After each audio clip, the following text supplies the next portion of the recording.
आखिर क्यों सचिन तेंदुलकर को एक बार पाकिस्तान की तरफ से मैच खेलना पड़ा था? रतन टाटा भारत सरकार को जितना टैक्स देते हैं उससे 15 से भी ज्यादा देशों को खरीदा जा सकता है। और क्यों आर्मी के डॉग्स को रिटायरमेंट के बाद तुरंत ही मार दिया जाता है? नंबर 6, क्रिकेट के भगवान कहे जाने वाले सचिन को एक बार पाकिस्तान की तरफ से क्रिकेट खेलना पड़ा था। दरअसल 20 जनवरी 1987 को मुंबई में भारत और पाकिस्तान के बीच एक फेस्टिवल मैच रखा गया। ये 40-40 ओवर का मैच था। भारत की बल्लेबाजी के दौरान लंच में जावेद मियांदाद और अब्दुल कादिर ने फील्ड छोड़ दी, लेकिन पाकिस्तान के पास सब्स्टिट्यूट प्लेयर का ऑप्शन नहीं था। ऐसे में उस समय करीब 14 साल के सचिन को पाकिस्तान टीम की तरफ से फील्ड पर उतरने का मौका मिल गया।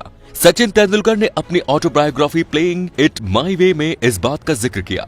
सचिन ने लिखा कि मुझे नहीं पता था कि इमरान खान को याद होगा या नहीं कि मैंने एक बार पाकिस्तानी टीम के लिए फील्डिंग की है।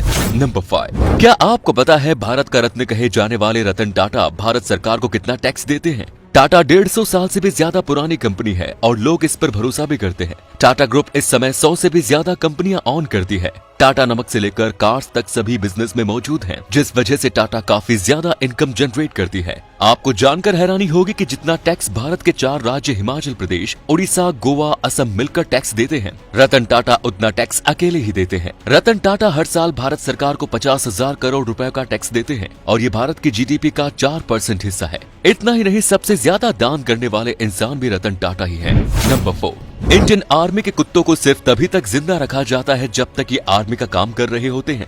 जब ये कुत्ते काम के नहीं रहते तब इन्हें रिटायरमेंट दे दिया जाता है। उसके बाद इन्हें जहर देकर मार दिया जाता है, लेकिन इसके पूरे सम्मान के साथ उसकी विदाई की जाती है। ऐसा इसलिए किया जाता है क्योंकि आर्मी के डॉग्स को सुरक्षा के लिहाज से अहम माना जाता है।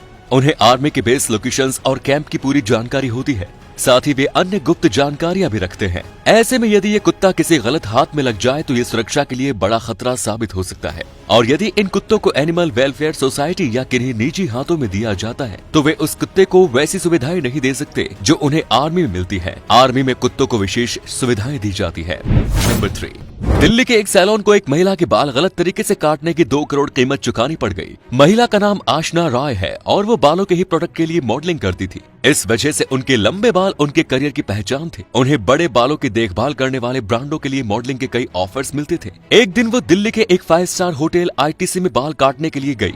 उन्होंने कहा कि बालों को आगे से लंबे फ्लिक्स रखना है और पीछे से बालों को 4 इंच काटना है, लेकिन हेयर ड्रेसर ने अपनी मर्जी से महज 4 इंच बाल छोड़कर उसके लंबे बालों को पूरी तरह से काट दिया। इसके बाद जब आशना ने मैनेजर से शिकायत की तो उन्होंने फ्री में हेयर कट ट्रीटमेंट देने का ऑफर दिया, लेकिन आशना ने मना कर दिया और एनसीडीआरसी में शिकायत कर दी, जिसके बाद एनसीडीआरसी ने सैलून को उस महिला को 2 महीने के अंदर 2 करोड़ रुपयों का मुआवजा देने का ऑर्डर दिया। गलत हेयर कट ने आशना का पूरा करियर खराब कर दिया। नंबर 2, जब भी आप नोकिया के फोन को स्विच ऑन करते हैं तो 2 लोग आपस में हाथ मिलाते हैं, लेकिन आखिर नोकिया के इस लोगो में ये दोनों हाथ किसके हैं? नोकिया फिनलैंड की कंपनी है और ये दोनों हाथ 2 फिनलैंड के मॉडल्स के हैं।